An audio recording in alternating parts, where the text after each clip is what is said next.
de nous avoir invités et de nous avoir donné le privilège donc, de participer à ces journées, tant en tant qu'organisatrice qu'en tant que speaker. Alors, je suis maître assistante en génétique. J'imagine que la majorité des étudiants me connaissent ici. Et je travaille dans le laboratoire de génétique moléculaire, immunologie, biotechnologie, ici à la Faculté des sciences de Tunis.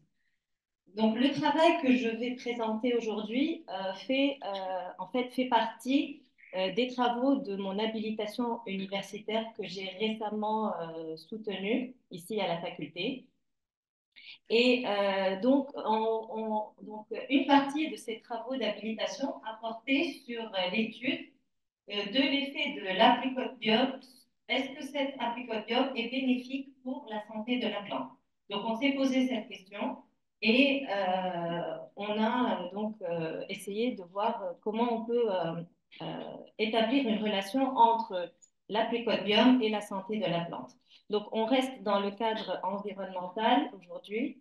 Et apricote ça veut dire apricote. Donc, c'est le modèle biologique sur lequel j'ai travaillé. Donc, c'est l'abricotier. L'abricotier, donc, c'est un arbre fruitier qui appartient à la famille des rosacées, au genre Prunus et à l'espèce Prunus armeniaca. C'est une espèce diploïde de zen égale à 16. Et d'après les récentes données de la FAO, la production mondiale s'élève à plus de 3,5 millions de tonnes. C'est le troisième fruit à noyau après la pêche et la prune. Sa production se fait essentiellement au niveau de l'Asie et du bassin méditerranéen. En Tunisie, on estime une production à 38 000 tonnes avec la région de Kerouen qui est la principale région de culture. Alors, l'arbre présente des exigences. Donc, il a une taille d'environ 5 mètres sur 5 avec des feuilles caduques étalées pourvues de stipules. Il est adepte donc de soleil et de chaleur et le rôle de l'irrigation en verger d'abricotier est très important. Donc, il préfère les sols profonds, bien drainés et chauds. Sa floraison, elle s'étale entre février et avril et la maturation des fruits entre juin et début août selon les variétés. Il existe différents modes d'utilisation de l'abricot en général. Donc, on le cultive principalement pour les fruits frais et tout ce qui est dérivé, la production de fruits séchés. Il est cultivé en Chine et en Extrême-Orient en tant qu'arbre forestier et arbre d'ornement. Et également, on le cultive pour ses semences au Moyen-Orient et en Asie centrale. Alors, donc, le réchauffement climatique, comme vous savez, et le changement climatique sont parmi les principales causes de stress, donc biotique et abiotique, chez les plantes en général, et qui réduisent donc leur développement et leur productivité. Donc, on a d'une part tout ce qui est attaque par les insectes, les herbivores, les virus, les champignons et des bactéries pathogènes qui sont liées donc au stress biotique. Et d'autre part, les stress environnementaux, comme les dommages causés par la température, le stress hydrique, sont des facteurs abiotiques qui peuvent affecter donc la survie et la santé donc de la plante. Donc, des études récentes ont montré que plusieurs combinaisons de stress peuvent provoquer un déclin sévère de la croissance de la plante. C'est dans ce cadre que le succès en fait de tout système agricole et de production durable dépend de la santé des plantes. Et l'Assemblée générale des Nations Unies réunie en 2020 elle a déclaré 2020 année internationale de la santé des végétaux. Bien que, bien sûr, perturbée par la pandémie de coronavirus en 2020, c'était une occasion de sensibiliser le monde à comment protéger la santé des plantes et comment contribuer à protéger l'environnement et stimuler le développement économique. Alors, donc, des études récentes concernant les interactions entre les différents objectifs de développement durable identifient la sauvegarde. Donc, ils identifient la sauvegarde de la biodiversité comme étant un des leviers les plus efficaces pour réaliser leur durabilité. Alors là, ce qui est montré, c'est la pièce montée des différents ODD. Et elle indique donc le premier plan, c'est la biosphère. La biosphère, c'est le fondement donc, de nos économies et de nos sociétés. Et c'est la base de tous les ODD présents. Donc, nous, on s'intéresse dans les études que l'on mène au laboratoire, on s'intéresse donc principalement à l'ODD 13 et l'ODD 15. Le 13, c'est donc la lutte contre le changement climatique et le 15, il a pour but donc préserver et restaurer les écosystèmes terrestres. Alors, donc, le microbiote qui est associé aux plantes peut influencer considérablement donc la santé des cultures en stimulant la croissance des plantes par la mobilisation et le transport de différents nutriments et qui agit également comme antagoniste dans le contrôle des phytopathogènes et la suppression des maladies. Alors, qu'est-ce que le phytobiome? Le phytobiome, donc, c'est la plante, son environnement et les communautés d'organismes associés. Donc, on peut avoir des réactions pathogènes donc, qui vont agir dans des conditions défavorables comme le stress biotique ou abiotique et non pathogènes qui ont un rôle dans la croissance et l'immunité de la plante en général. Alors, sa structure, donc on a deux compartiments, la phylosphère et la rhizosphère.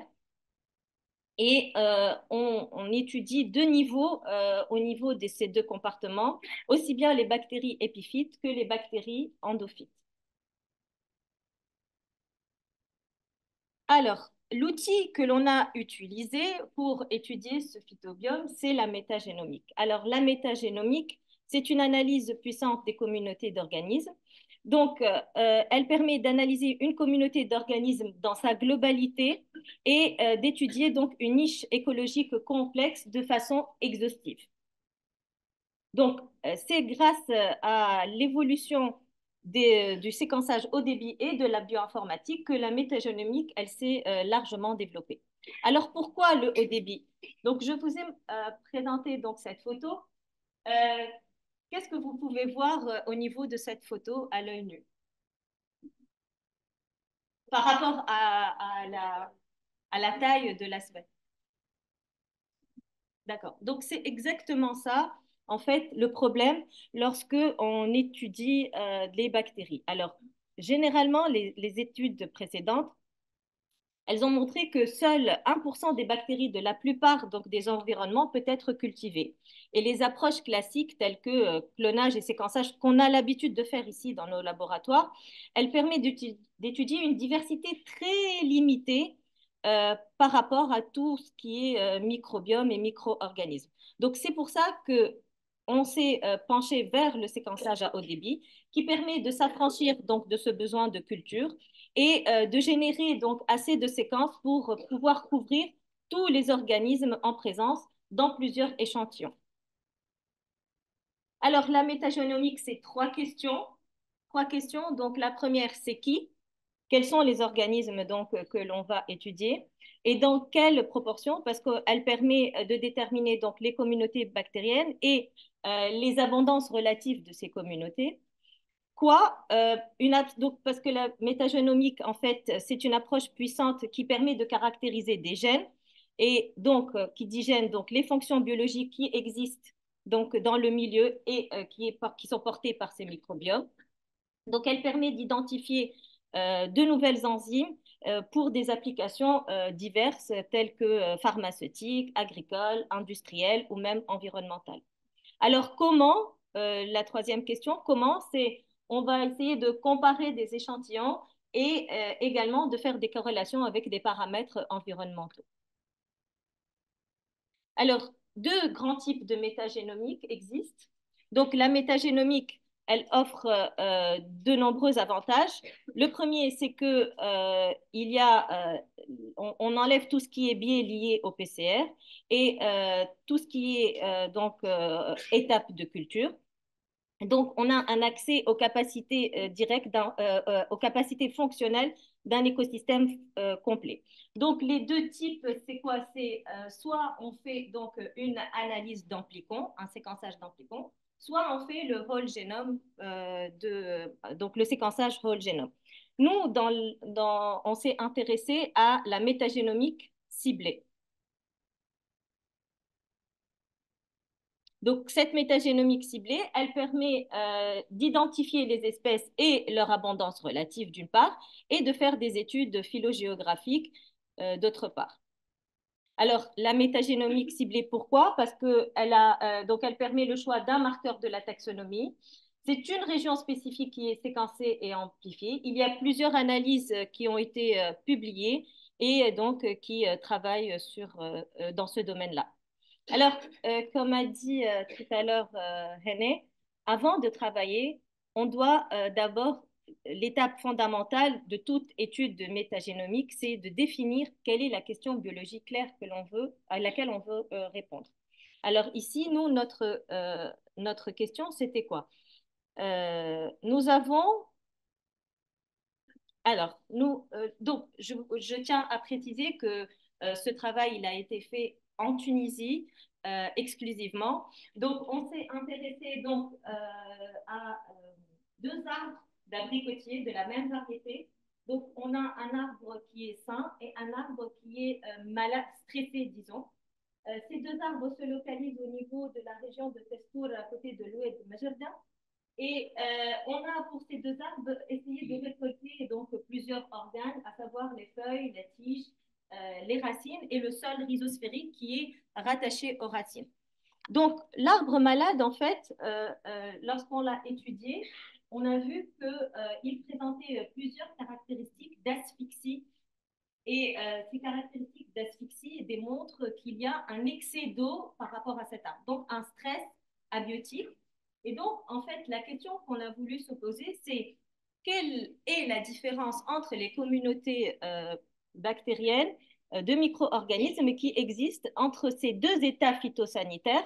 Est-ce qu'il y a une différence en termes de diversité et en termes d'abondance relative de ces micro-organismes? Donc, le protocole que l'on a suivi, c'est la récolte des échantillons, l'extraction, puis on a fait l'amplification des régions 16S, je vous expliquerai pourquoi. Et donc, on a ensuite réalisé le séquençage par Illumina MySeq et l'analyse de séquences. Alors, les études donc métagénomiques des populations microbiennes sont souvent réalisées en utilisant le gène qui code pour l'ARN ribosomal 16S. Donc, les ribosomes sont formés de deux sous-unités qui permettent la traduction de l'ARN en protéines. Chez la bactérie, la petite sous-unité est formée de l'ARN 16S. C'est un ARN qui est composé d'environ 1500 nucléotides et qui présente des régions donc conservées et des régions variables qui facilite donc le séquençage et la classification phylogénétique des populations microbiennes à l'échelle de l'espèce. Alors, l'amplification des régions d'intérêt de l'ADN ribosomal 16S, elle a été réalisée grâce à des amorces spécifiques. En fonction du type d'échantillon et des besoins que l'on veut, on a plusieurs régions on peut amplifier. Nous, on s'est intéressé à la région V3-V4, puisque l'analyse du microbiome se fait généralement en séquençant cette région. Alors, donc, les résultats obtenus, on s'est focalisé sur deux organes. Le premier organe, c'est les feuilles. Donc, on a les feuilles qui sont issues, donc les feuilles qui sont issues de l'arbre sain, les feuilles qui sont issues de l'arbre stressé, et on s'est intéressé également au sol rhizosphérique. Et donc, on a comparé les micro-organismes au niveau du sol sain et au niveau du sol de l'arbre stressé. Alors, les ASV, c'est quoi les ASV? C'est les séquences d'ADN uniques, d'accord, qui ont été récupérées à partir donc de l'analyse de ce marqueur 16S. Donc, qu'est-ce qu'on remarque lorsqu'on regarde la diversité de ces ASV au niveau de ces quatre échantillons? On remarque que quand même les bactéries dominent principalement le sol rhizosphérique. Et donc, ce sol rhizosphérique est une région qui est importante pour l'isolement, la découverte et la domestication des communautés microbiennes pour améliorer la croissance des arbres fruitiers. Donc, on a également un pourcentage d'ASV unique qui est supérieur dans le sol rhizosphérique. Si vous regardez, alors, ça, ce Venn diagramme, en fait, qu'est-ce qu'il compare? Il compare donc le nombre d'ASV qu'on trouve dans les différents échantillons entre les ASV uniques et les ASV qui sont en commun. D'accord? Lorsqu'on regarde en termes de proportionnalité, on remarque également que le pourcentage d'ASV uniques est beaucoup plus supérieur dans le sol rhizosphérique.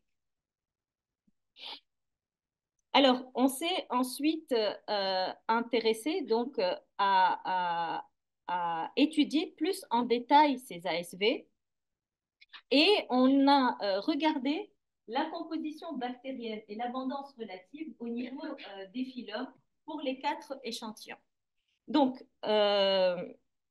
si vous regardez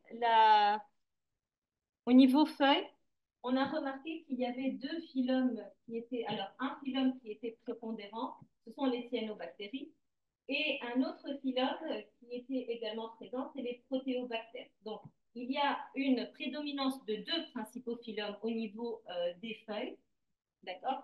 Mais si on regarde entre les 2 états sanitaires, à savoir donc arbre stressé et arbre sain, on regarde que l'abondance relative ne diffère pas entre les deux.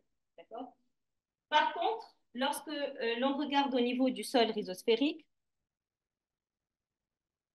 on a 4 phylums qui existent au niveau du sol rhizosphérique, donc avec 3 principaux phylums, qui sont les acidobactères, les actinobactères, les firmicutes et les protéobactères.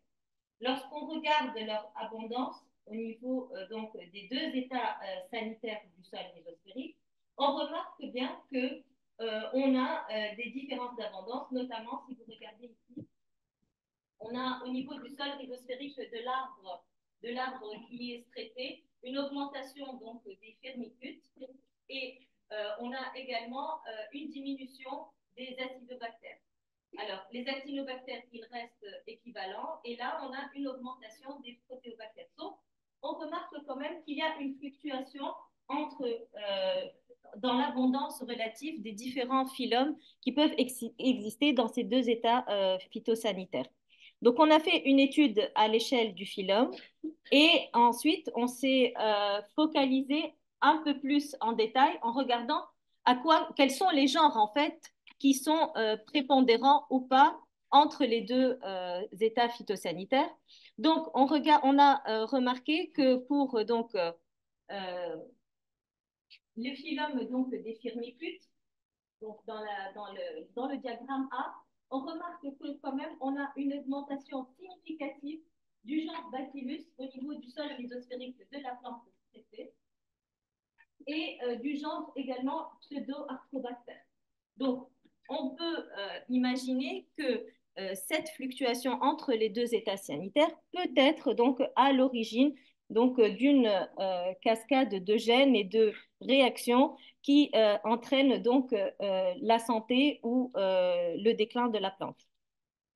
Par contre, lorsque je regarde donc au niveau du genre Actinobacter, je remarque que au niveau du phylum Actinobacter, je remarque que le genre Nocardiodis a été, par contre, lui, augmenté au niveau de l'arbre qui est sain. Donc, ces différences, en fait, ces différences au niveau de l'abondance des genres de micro-organismes au niveau des 2 états phytosanitaires peuvent être à l'origine donc de mécanismes pour leur survie. Alors, lorsqu'on a regardé le rôle de ces micro-organismes, donc on sait que le genre Bacillus et Pseudo-Arthrobacter jouent un rôle important dans la production de protéines impliquées dans la réponse au stress abiotique et que le genre Nocardioïde, lui, présente des propriétés d'amélioration de la croissance des plantes. Donc, en conclusion à ce travail, on a mis en évidence que le sol rhizosphérique est une région importante pour l'isolation et la caractérisation des communautés bactériennes pour améliorer la croissance des arbres fruitiers, qu'ils sont de bons indicateurs de santé pour les plantes et que c'est un domaine de recherche qui permet donc de fournir de nouvelles applications avec l'inclusion de ce facteur microbiome dans les stratégies de sélection, de production de semences et de contrôle de maladies avant la récolte et la gestion des pathogènes après la récolte. Alors, le sol microbiome, donc, on peut le caractériser comme une révolution verte dans plusieurs domaines. Dans le domaine de la santé de la plante, dans le domaine donc de la production et des futures demandes donc de nutrition à l'échelle mondiale, dans l'amélioration de la résistance contre les stress aussi bien biotiques et abiotiques, et dans le développement d'une agriculture durable et éco-friendly.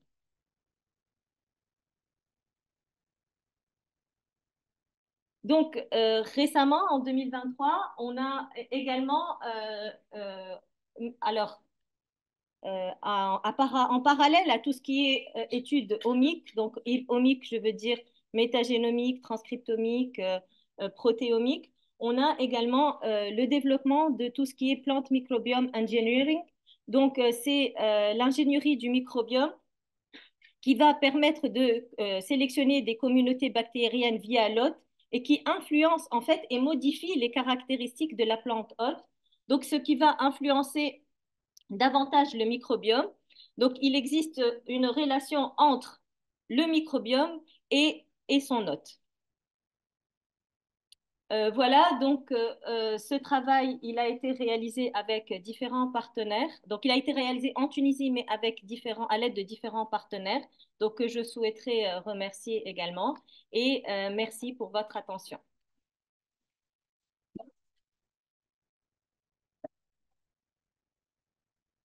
Merci. Merci, Jenny. Alors, avant de poser ma question, déjà, est-ce qu'il y a des questions dans la salle? Merci, Nadia, pour ta présentation. En fait, je suis curieuse de savoir pour les deux échantillons, on a trouvé l'abondance en cyanobactéries. C'est à quel mois de l'année? Alors, on a fait l'échantillonnage, on l'a fait au mois d'avril, c'est-à-dire qu'on a essayé d'échantillonner lorsque l'arbre avait des feuilles, de jeunes feuilles. Donc, on est parti entre mars et avril. Donc, on a échantillonné des jeunes feuilles parce que c'est là où on peut trouver plus de diversité. Et c'est à côté du lac de Majorque. Oui, l'Oued, oui. Dans quelle période, est-ce que vous avez observé que l'eau était verte à ce moment-là? Non, non. Honnêtement, on n'est pas allé. Donc, elles sont juste à côté de l'Oued et en fait, on a conclu que ce stress abiotique qui est par excès d'eau est dû au fait, parce qu'en fait, on fait des prospections au niveau des agriculteurs et les agriculteurs nous ont dit qu'il y a eu donc à un moment donné des inondations et donc on a conclu justement que ces caractéristiques qu'on a vues sur l'arbre sont dues à des asphyxies racinaires et donc par un excès d'eau. Donc, on n'a pas vu le moment de l'inondation, ni ce qu'il y avait également dans les eaux qui ont été déversées. Parce que les cyanobactéries, oui, sont très connues, surtout les microcystes. Et je crois que ça m'alerte un peu, c'est-à-dire que de Majorque, il peut y avoir des nous en bois de lac de Majorque. Donc, notre eau peut-être qu'elle est contaminée par des toxines. Parce que vous avez vraiment un bon pourcentage de cyanobactéries. Oui, oui. C'est vraiment alarmant. Tu peux extrapoler ta recherche un peu.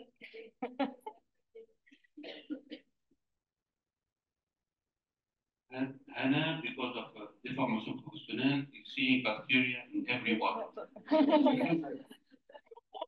Nous avons là un très cas de déformation professionnelle liée à ce bactérie. Mais elle a bien raison. Elle a raison, oui, elle a raison.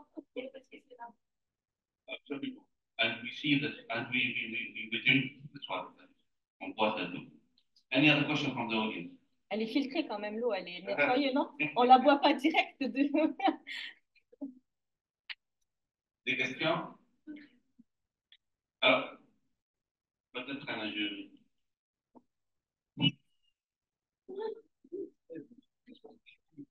Est-ce que pour le microbiome, est-ce qu'il change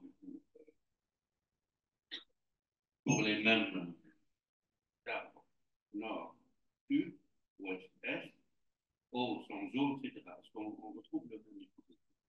Alors, là, tu anticipes sur les travaux qu'on est en train de faire, justement, parce que là, en fait, à la suite donc, de ces résultats, pardon.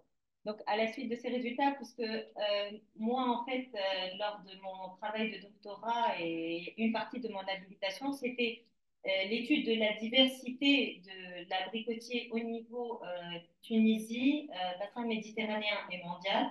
Et donc là, justement, avec les différents partenaires que j'ai cités, on est en train de travailler sur la récolte de différents échantillons de différents groupes phylogéographiques et de regarder donc là la relation phytobiome et origine phylogéographique. Donc là, c'est un travail en cours avec nos partenaires. Mais il y a bien sûr, il y a des travaux qui ont été réalisés sur d'autres arbres fruitiers et qui ont mis en évidence cette diversité entre des groupes phylogéographiques éloignés. J'ai une autre question fondamentale. Ah, pardon. Allez. Merci pour cette présentation très intéressante. Juste une simple question. Est-ce que vous avez comparé un peu la salinité du sol ici par rapport aux autres types de sol? Parfois, je vois un peu l'abondance des bacillus. Oui.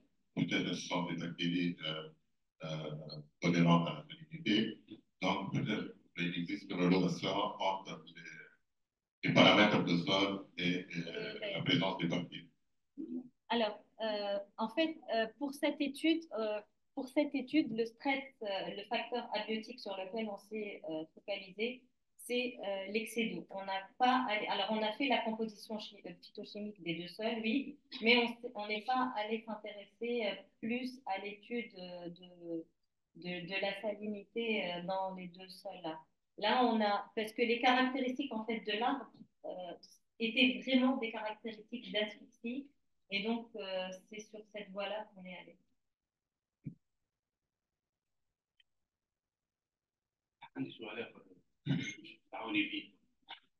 Maintenant, tu dois mettre ta casquette d'enseignant. علاش نمشيو نرجعوا للسادس quand on fait de l'art? Parce que pourquoi le SADS? Alors, le SADS, c'est le marqueur de choix pour les études de microbiome, en fait. Surtout lorsqu'on veut cibler les bactéries. Alors, on peut utiliser d'autres types de marqueurs si vous voulez cibler les champignons ou autres, mais le CESES pour les bactéries, c'est le marqueur de choix. Oui, merci. Oui, parce qu'en fait, il permet également d'avoir une étude exhaustive, donc tout peut être identifié. Pas d'autres questions de la salle? Profitez parce qu'ils ont un travail en cours et avec Mme Neil, avec Talwa, avec Daniel, il y a beaucoup d'opportunités, je crois. Ok, merci beaucoup.